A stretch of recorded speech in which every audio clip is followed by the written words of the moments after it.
यासिन मलिकवर 36 वर्षांनंतर आरोपपत्र दाखल झालंय। काश्मीरी पंडित नर्सची छळ आणि हत्या केल्याचा त्याच्यावरती आरोप आहे। नर्स सरला भटचं अपहरण करून 4 दिवस तिचा अमानुष छळ करण्यात आला। 737 पानांच्या आरोपपत्रात यासिन मलिकसह 5 जण आरोपी आहेत। यासिन सध्या दहशतवाद्यांना फंडिंग केल्याबद्दल शिक्षा भोगतोय। सरलाला गोळी मारणारा मुख्य शूटर खुर्शीद अहमद चालको अजूनही फरार आहे।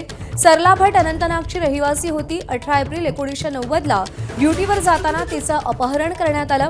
34 वर्षांनंतर मार्च 2024 मध्ये विशेष पथक स्थापन करून या प्रकरणात चौकशी करण्यात आली।